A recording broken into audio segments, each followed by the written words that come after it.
ಜೈ ನರಸಿಂಹರಾಜ ಕ್ಷೇತ್ರ, ಜೈ ತನ್ವೀರ್ ಸೇಠ್ ಸಾಹೇಬರು. ಚಾಮರಾಜ ಕ್ಷೇತ್ರದ MLA, ನರಸಿಂಹರಾಜ ಕ್ಷೇತ್ರದ MLA. ಮಾನ್ಯ ಮುಖ್ಯಮಂತ್ರಿಯವರೇ, ನಮ್ಮ ಹಿಂದ ವರ್ಗದ ನಾಯಕರೇ, ಮಾನ್ಯ ಸಿದ್ದರಾಮಯ್ಯ ಸಾಹೇಬ್ರೆ. ಸರ್, 50 ವರ್ಷ ಆಗೋಗಿದೆ ಸರ್. 50 ವರ್ಷದಿಂದ ಈ ಅಜೀಜ್ ಸೇಠ್ ಡಬಲ್ ರೋಡು ಅಭಿವೃದ್ಧಿ ಆಗ್ತಿರೋದ ಸರ್? ವೈಟ್ ಟ್ಯಾಪಿಂಗ್ ಮಾಡ್ಕೊಂಡು ಅದು ಮಾಡ್ಕೊಂಡು ಹೋಗ್ತಾ ಇದ್ದಾರೆ.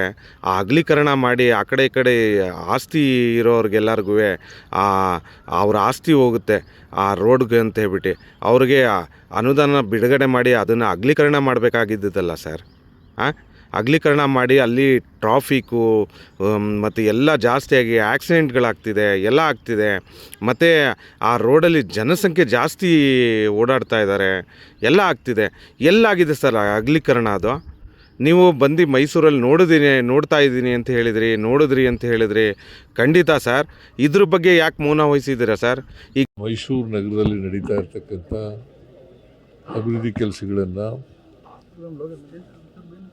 ವೀಕ್ಷಣೆ ಮಾಡ್ತಕ್ಕಂಥ ಕೆಲಸವನ್ನು ಮಾಡಿದ್ದೀವಿ. ಗೆಜೆಟೆಡ್ ಆಗಿದೆಯಲ್ಲ, ಗೆಜೆಟೆಡ್ನ ಕ್ಯಾನ್ಸಲ್ ಮಾಡಿಬಿಡಿ. ಇಲ್ಲ ಅಂದರೆ ಇವರು ಅಗಲೀಕರಣ ಮಾಡಲ್ಲ. ಅಲ್ಲಿ ನಿಮ್ಮ ಹಿಂದೆನೇ ನಿಂತಿದ್ದಾರೆ ನೋಡಿ, ಮಾನ್ಯ ನಮ್ಮ ನರಸಿಂಹರಾಜ ಕ್ಷೇತ್ರದ MLA ಸಾಹೇಬರು, ತನ್ವೀರ್ ಸೇಠ್ ಸಾಹೇಬರು.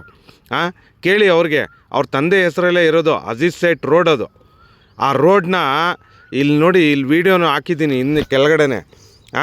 ಆ ರೋಡ್ನ ಅಗಲೀಕರಣ ಮಾಡಿದೆ. ಅಲ್ಲೆಲ್ಲ ಟ್ರಾಫಿಕ್ಕು ರಾತ್ರಿ ಬೆಳಗ್ಗೆ ಎಲ್ಲ ಅಂಥೇಳಿ ಆ ಕಡೆ ಈ ಕಡೆ ಇರೋವಂಥ ಪ್ರಾಪರ್ಟಿಯವ್ರಿಗೂ ಒಳ್ಳೇದು ಮಾಡಿ ಅವರು ಅಗಲೀಕರಣ ಮಾಡೋದಕ್ಕೆ ಜಾಗ ಬಿಟ್ಕೊಡ್ರಪ್ಪ ಅಂತ ಹೇಳಿ ಆ ಅಗಲೀಕರಣ ಮಾಡೋದಕ್ಕೋಸ್ಕರ ಅಂತ ಏನೋ ಒಂದು ಮಾಡೋದು ಬಿಟ್ಬಿಟ್ಟು ಇವರು ನೆಪ ಹೇಳ್ಕೊಂಡು ವೈಟ್ ಟ್ಯಾಪಿಂಗ್ ಮಾಡ್ಕೊಂಡು ಹಿಂಗೆ ಮಾಡ್ಕೊಂಡೋದ್ರೆ ಹೆಂಗೆ ನಮ್ಮ ಮುಖ್ಯಮಂತ್ರಿ ಸಾಹೇಬ್ರೆ?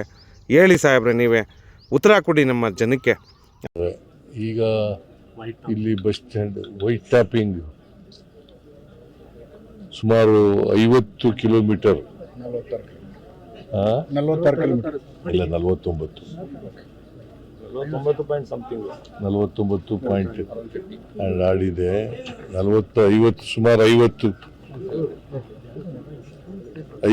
ಕಿಲೋಮೀಟರ್ ವೈಟ್ ಟ್ಯಾಪಿಂಗ್ ಮಾಡ್ತೀವಿ. ಅದು ಡಬಲ್ ರೋಡ್ ಇದೆ, ಡಬಲ್ ಇದೆಯಲ್ಲ, 4 ಲೇನ್ ಇದೆಯಲ್ಲ, ಆ 4 ಲೇನ್ ಇರ್ತಕ್ಕಂಥ ರಸ್ತೆಗಳನ್ನು ಮೊದಲನೇ ಹಂತದಲ್ಲಿ ಮಾಡ್ತಾ ಇದ್ದೀವಿ. ಆಮೇಲೆ ಎರಡನೇ ಹಂತದಲ್ಲಿ ಉಳಿದ ರಸ್ತೆಗಳನ್ನು ಮಾಡ್ತಕ್ಕಂಥದ್ದನ್ನು ಮಾಡ್ತಾ ಇದ್ದೀವಿ. ಇದು ಮಾಡೋದ್ರಿಂದ ಸುಗಮ ಸಂಚಾರಕ್ಕೆ ಅನುಕೂಲ ಆಗ್ತದೆ. ಒಂದು, ಎರಡನೇದು ಟ್ರಾಫಿಕ್ಕು ಇದು ಗುಂಡಿಗಳು ಬೀಳೋದು ಬಾಳಿಕೆ ಇದೆಯಲ್ಲ, ಇದು ಕನಿಷ್ಠ ಒಂದು 30 ವರ್ಷ ಬರ್ತದೆ.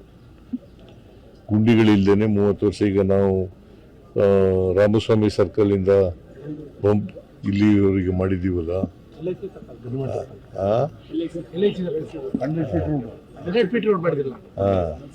ಅದು 10 ವರ್ಷ ಆಗಿದೆ. ಈಗ ಇಲ್ಲಿವರೆಗೂ ಗುಂಡಿ ಬಿದ್ದಿಲ್ಲ. ಇದರಲ್ಲೂ ಕೂಡ 30 ವರ್ಷ, ಕನಿಷ್ಠ 30 ವರ್ಷ ಬಾಳಿಕೆ ಬರ್ತದೆ ಅಂತಕ್ಕಂಥದ್ದು. ಹಿಂದೇನು ನಾವೇ ಮಾಡಿದ್ದು, ಈಗಲೂ ನಾವೇ ಮಾಡಿದ್ದೀವಿ. ಬಿಜೆಪಿಯವರು 2 ಟರ್ಮ್ ಅಧಿಕಾರದಲ್ಲಿದ್ರು ಕೂಡ ಒಂದೇ ಒಂದು ಕೆಲಸ ಮಾಡಲಿಲ್ಲ. ಅಲ್ಲಿ ಆಕ್ಸಿಡೆಂಟ್ಗಳೆಲ್ಲ ಆಗ್ತಿದೆ, ಎಲ್ಲ ಆಗ್ತಿದೆ. ಅದೆಲ್ಲ ಮರೀಚಿಂಕೆ ಹಾಕಿ ಅಭಿವೃದ್ಧಿನೇ ಮರೀಚಿಂಕೆ ಹಾಕಿ ಕೂತೋಗಿದೆ ಆ ರೋಡ್ದು. ಆ ರೋಡ್ ಬಗ್ಗೆ ಸ್ವಲ್ಪ ಗಮನ ಕೊಡಿ ಸರ್. ನಮ್ಮ ಮುಖ್ಯಮಂತ್ರಿ ಸಾಹೇಬರಿಗೆ ನಾನು ಕಳಕಳೆಯ ಮನವಿ ಹಾಗೂ ವಿನಂತಿ ಮಾಡ್ಕೋತಾ ಇದ್ದೀನಿ.